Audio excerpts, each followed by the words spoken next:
प्रिय भाई और बहनों, आज का शुभ संदेश के लिए आप सभी को हम स्वागत करते हैं। करुणा से बुलाया है और मुझे संभालता है और मुझे संभालता है, इसलिए मैं तुझे भजूंगा और तेरी स्तुति करूंगा। विश्वास योग्य मेरे प्रभु, मैं तेरी स्तुति करूंगा, मैं तेरी स्तुति करूंगा। आज का संदेश परमेश्वर के दास ब्लेसन बाबू अहमदाबाद से बांटा जाएगा। प्रार्थना के साथ सुनिए। परमेश्वर के नाम की महिमा हो। मैं परमेश्वर से विनती करता हूँ कि आप सभी सब बातों में उन्नति करें। आज के मनन के लिए मत्ती रचित सुसमाचार अध्याय 18 का 21 और 22वीं आयत पढ़ना चाहता हूँ। तब पतरस ने पास आकर उसे कहा, हे प्रभु, यदि मेरा भाई अपराध करता रहे तो मैं कितनी बार उसे क्षमा करूं? क्या 7 बार तक? यीशु ने उससे कहा, मैं तुझसे ये नहीं कहता कि 7 बार, वरन 7 बार के 70 गुने तक। ईसाई क्षमा के संबंध में पतरस को ज़्यादा जानकारी नहीं था, इसलिए प्रभु से अगुवाई मिलने के लिए वह प्रभु के पास आया।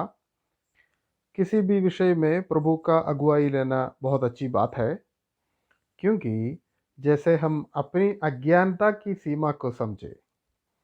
इधर पतरस का पहला शब्द हे प्रभु ऐसा था। इस भाग में यानी कि 21वीं आयत से 35वीं आयत तक 7 बार इस शब्द को हम देखते हैं। मैं ये कहना चाहता हूँ कि कोई भी उसके पास आते हैं, उसका प्रभुता को स्वीकार करना चाहिए। इधर पतरस ने सोचा कि 7 बार क्षमा करना एक बड़ा बात है करके, पर प्रभु ने उसका संख्या को 70 से गुणा किया और उस पश्चात प्रभु ने परमेश्वर के क्षमा को प्रकाशित करने के लिए एक दृष्टांत भी कहा। उस विषय को हम 23वीं आयत से देखते हैं।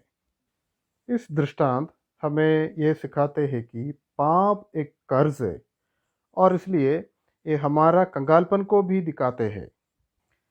प्रकाशित वाक्य अध्याय 3 का 17वीं आयत में लवोदिकिया कलीसिया के संबंध में हम ऐसे पढ़ते हैं कि तू जो कहता है कि मैं धनी हूँ और धनवान हो गया हूँ और मुझे किसी वस्तु की खटी नहीं, और ये नहीं जानता कि तू अभागा और तुच्छ और कंगाल और अंधा और नंगा है। प्रिय भाइयों, इस कर्ज का जुर्माना और मजदूरी भयंकर है। हम पढ़ते हैं कि पाप की मजदूरी तो मृत्यु है, और उस कर्ज हम जो सोचते हैं उससे भी बहुत बहुत ज़्यादा है। इस दृष्टांत में हम पहले जो व्यक्ति को देखते हैं, उसने 10,000 तोड़े धारता था। ये तो करीबन 30 लाख तोला है, और रुपया में इसको बदल देंगे तो करोड़ों रुपया आएगा। एक पापी का कर्ज इससे भी ज़्यादा है, इसको हम गणना नहीं कर सकते। प्रभु मसीह के लहू को छोड़ और किसी चीज़ से इस पाप को हटा नहीं सकता। उसने वह सारा कर्ज मुफ्त में माफ़ कर दिया। ये बात को हम कैसे भूल सकते हैं? कितना कृपालु राजा है हमारा प्रभु। प्रभु का क्षमा करने वाला ये प्यार कितना अनोखा है। इस दृष्टांत में प्रभु हमको एक बड़ा सबक सिखाते हैं। हम जानते हैं उद्धार पाया हुआ व्यक्ति पवित्र जीवन बिताना है और अनुताप करने वाला तरोताजा होना चाहिए।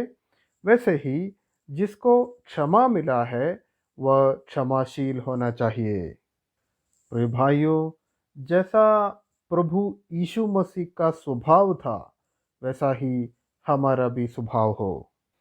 इधर हम जो ऋणी को देखा, वह शायद उच्च स्तर पर रहता था, नहीं तो उसने कभी इतने पैसे उधार नहीं लिया होगा।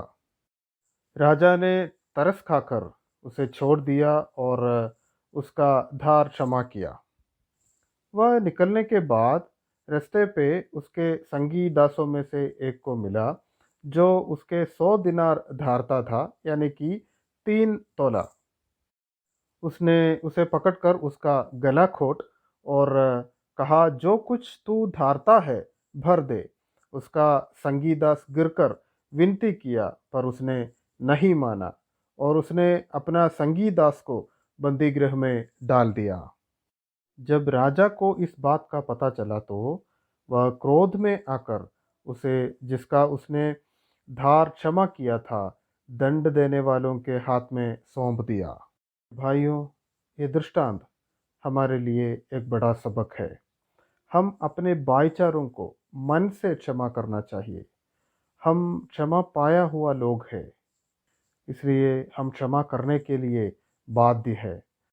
हम प्रभु यीशु क्रिस्त का प्रभुता हमारे बातों में और कर्मों में दिखाना चाहिए। हम जानते हैं परमेश्वर मुफ्त में क्षमा करते हैं, पर इसके साथ कुछ उत्तरदायित्व भी है। जिसको क्षमा मिला है वह क्षमा करने वाला भी होना है। ऐसा नहीं तो हम उसका प्रभुता को नज़रअंदाज करते हैं और सुसमाचार का सारांश को हम व्यर्थ में डालते हैं। अपनी जिम्मेदारी में दृढ़ रहने में परमेश्वर हमको मदद दे। इस विचारों के साथ परमेश्वर हमको आशीष दे। परमेश्वर के नाम की महिमा हो।